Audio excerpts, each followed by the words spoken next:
I know people love to laud Danganronpa V3 as the end-all be-all of the Danganronpa series, and honestly, I can see why. It is the last Danganronpa, and I do respect the way that the series ended. However, Danganronpa V3 can never be my favorite Danganronpa. That title will always go to Danganronpa 37. This video contains spoilers for Danganronpa 37. If you do not want to be spoiled for Danganronpa 37, please click off of this in-depth analysis of the characters and subject matters of Danganronpa 37. Right, so in case some of you still feel left in the dark about this, or perhaps you forgot between seasons, Danganronpa 37 Hopefully Yours, or Yagate Kibou ni Naru, is an all-girls comedic killing game, which I think is already a comment about the current state of comedy in Japan. If you can't find straight men or funny men, use high school girls killing each other as your humor supplement. It's crazy.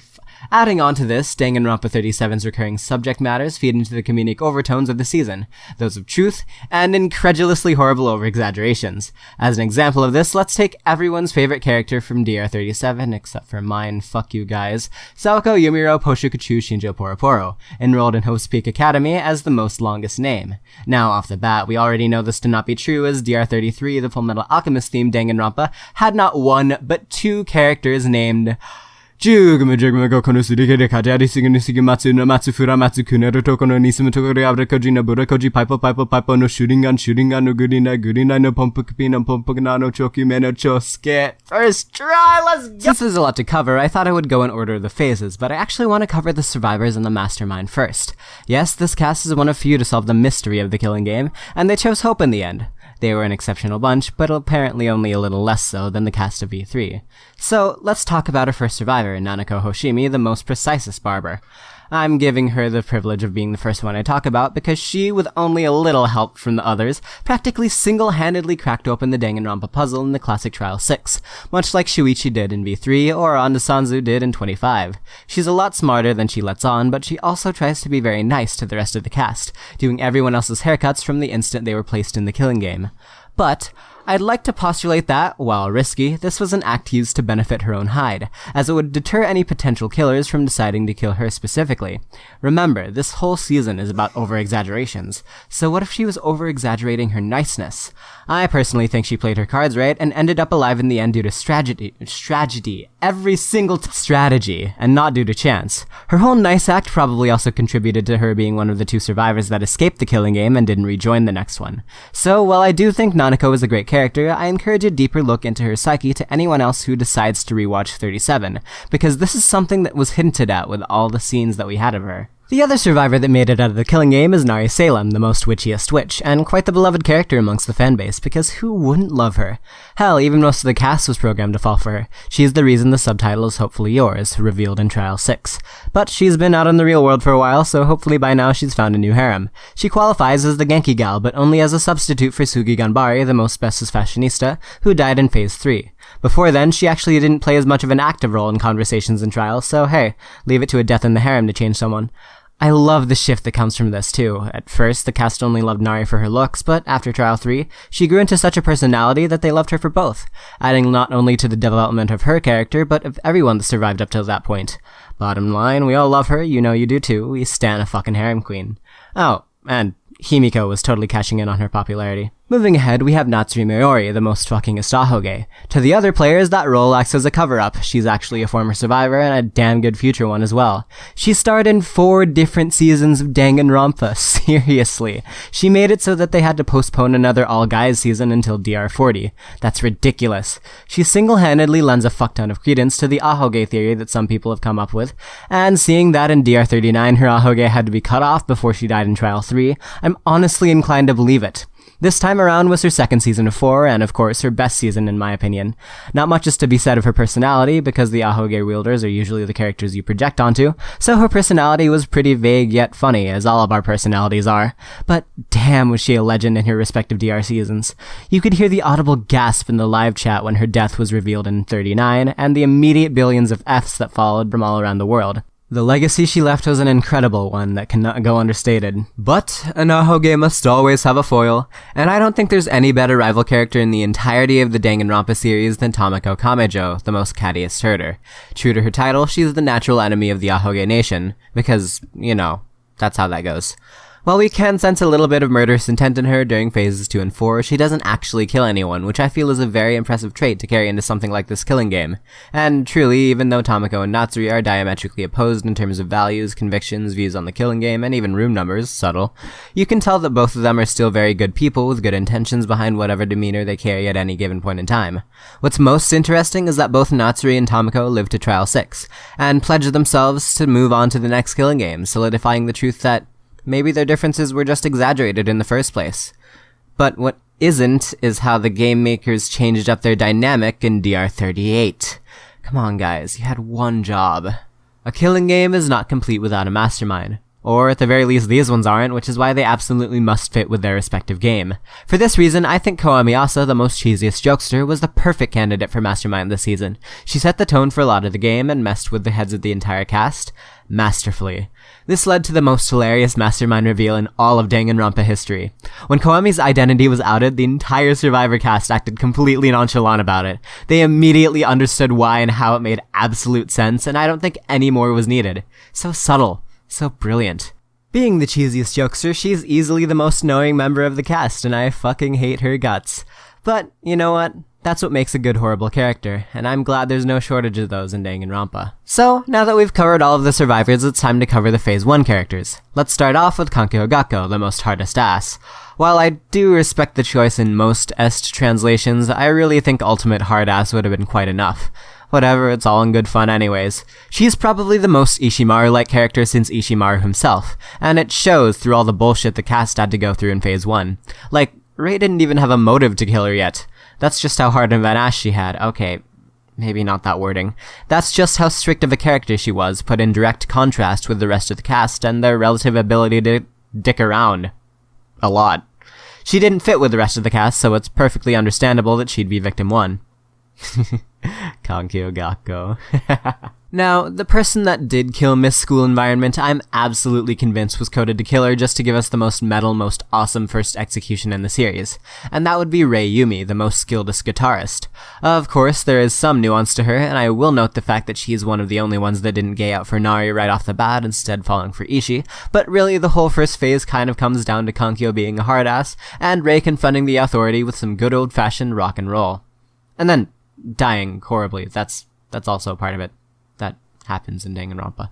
And after the first phase comes the second, and generally these are some of the saddest in the series, and DR37 is no exception. For this phase, the victim is Kokoro Utano, the most accuratist archer. This phase rips my heart out. Kokoro is easily my second favorite character, so this is really hard to talk about. I love her aesthetic, and I'm always weak to smug bastards, so goddamn did I get endeared quickly. Unfortunately, she was only able to demonstrate her prowess with a bow a few times before she died, and I'm sure many people would agree with me in saying that they would have wanted to see Kokoro in action. Right? But fate plays cruel tricks on Danganronpa cast members, and that's also quite well shown in the black end of this phase. Ishii Tsuyo, the most strongest swordswoman and the 37th Phase 2 Blackened, is in a way a tribute to the original Phase 2 victim, Chihiro Fujisaki. I'd say Team Danganronpa almost meant her as an apology of some sort, because Ishii fucking hollered trans rights for the entirety of her game life. It's sad that she had decided to kill, yet oddly poetic that it would be during this phase. And, well, I guess swords beat out bows. Fuck it. Ishii was quite the treat, and her drive to always stand at the top made her the star of the show during early Phase 2, an attitude oddly not unlike Kirumi's servitude in V3.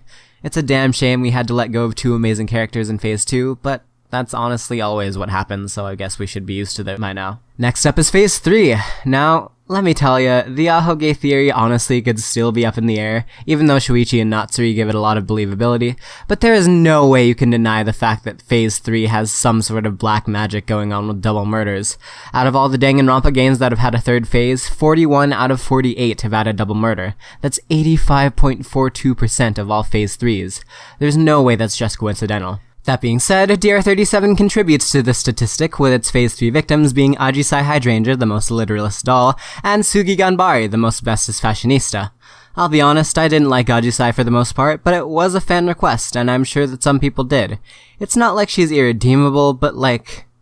Ajisai Hydrangea? Hydrangea. That's ridiculous. The most literalist doll indeed. What's next, Violet Evergarden? I find Sugi Ganbare to be a little more interesting, as she served as the bait and switch for Koa Miyasa. The whole fanbase thought she was the mastermind until she died, and then they went ballistic. Honestly, she seems a bit tryhardish with her looks, but hey, over-exaggeration is key. There's not much to Genki gals unless you develop into one like Nari, or you have fucking 16 of them, like in DR49, but you really gotta hate to see them leave. The next cast member on the list I'm sure came as a surprise to everybody. Miyoko Hanamori, the most powerfulest florist, is the Black End of Phase 3. Like, fucking what? I don't think there was a soul that believed she could have been the killer until the trial proceeded onwards. In fact, I checked the polls for Phase 3, and she was at the bottom of the list of potential killers. But hey, in hindsight, most powerfulist isn't a title given to just anyone. I think the reason she went under the radar for most people is that she wasn't really that special. Sure, she was the resident gardener, and she does have quite a look going, but honestly, her personality overlapped with a few of the others, mainly Ishii and Tamura, and unlike them, she didn't really have much unique going for her. Maybe she was like the most queeniest Karuta player or some shit. Well, that was until this phase. Or not. Ishii did it first, motherfucker. Hey, at least she killed 2 people instead of 1. With flowers. That's fucking impressive. Shy yet strong trope she may be, but no one in chat noticed that there were flowers missing from the garden directly after the murder occurred. Leave it up to Natsuri to be super perceptive. If she hadn't been, Miyoko would have gotten away with possibly the most ridiculous murder of the series. Granted, you don't take into account every single murder in 22. Phase 4 is a fan least favorite phase indeed. And for good reason, one of the reasons being the fact that the victim is Tamura Sawashiro, the most movingest voice actress. During the game, we get to hear her make some pretty outlandish voices. The range on that girl, dear lord. She really had one-of-a-kind talent, and it's a damn shame to see her leave the world. Everyone loved her, and everyone felt at home when she did a funny voice to try to ease the cast. This, of course, gave her a perfect opportunity to strike at an unsuspecting victim, but alas, her niceness was not over-exaggerated. She's also one of the characters that really set the tone, and the cast didn't realize it until she had passed, opening up for what I believe to be the deepest and darkest phase in Danganronpa history.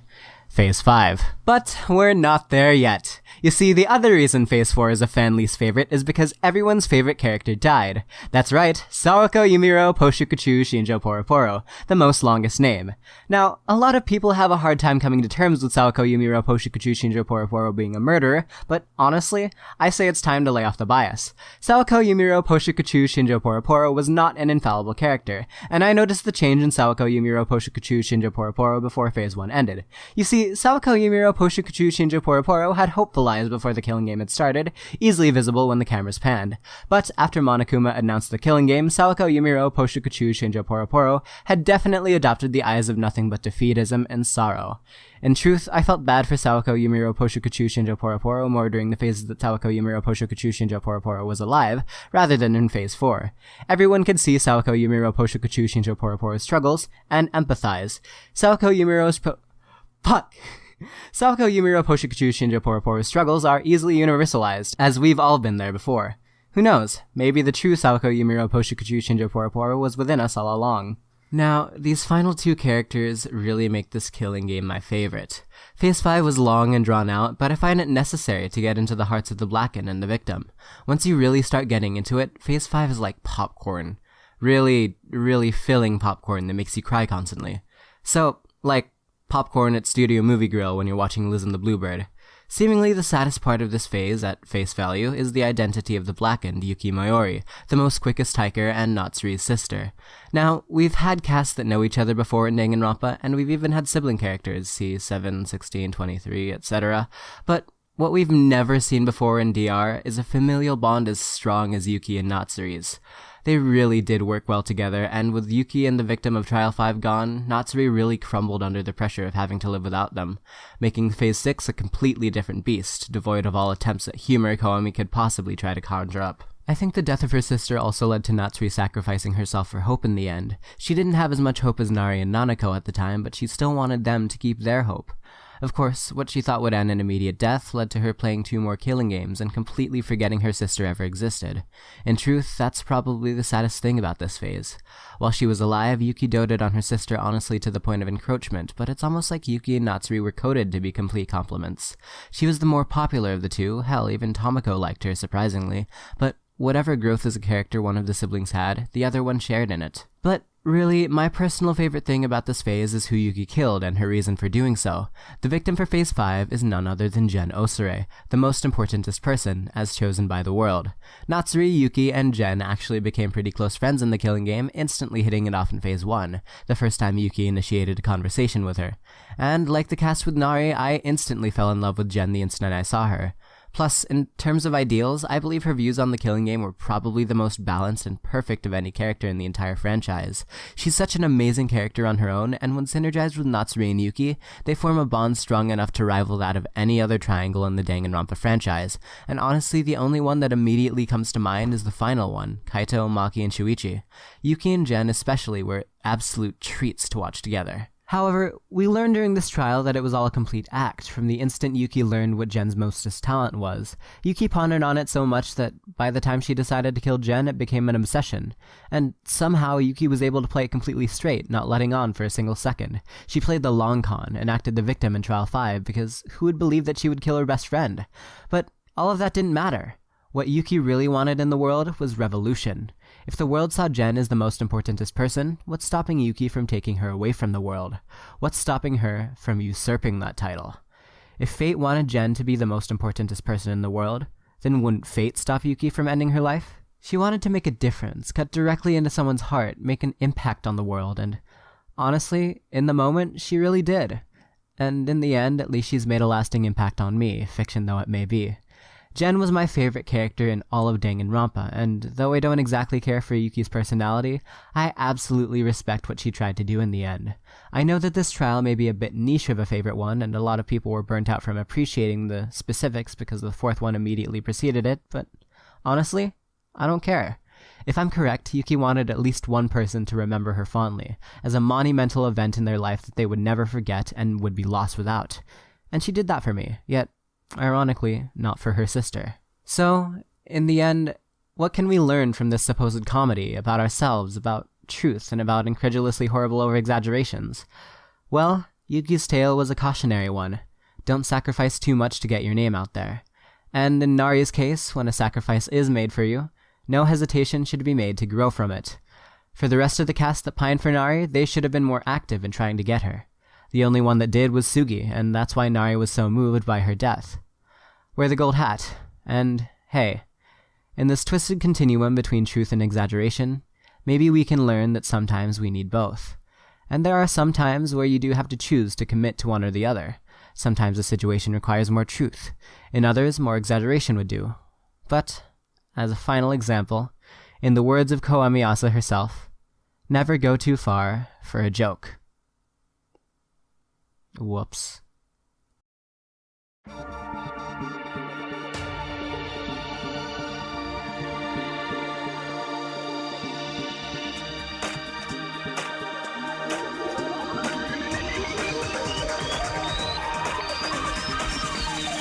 Danganronpa 37. Holy shit. Danganronpa 37. I got the idea for this one day. I posted it on Twitter, and I was like, you know what? I'm not gonna wait for somebody to do this. I'm gonna do this on my own. So I hopped on Pikru. I do recommend that if you're planning to do one of these. And the rest is history. My gosh, this was so fun to do. I love the concept. If you like this video, like the fuck. I'm out. I'm done. I can't. Sawako Yumiro Poshukuchu Shinjo Poroporo Ishitsu Yomi Yokohana Mori Rei Yumi Kankyo Gakko Tamako Kame Janana Kahoshimi Tamara Sawa Shirosugi Gambari Geno Serenari Salem Natsuri Mayori Kokoro Utano Ajisai Hydrangea Yukimo Yoriko Emiyasu. That's all of the 16. I wonder if I've run out of theme. Fuck. I guess not.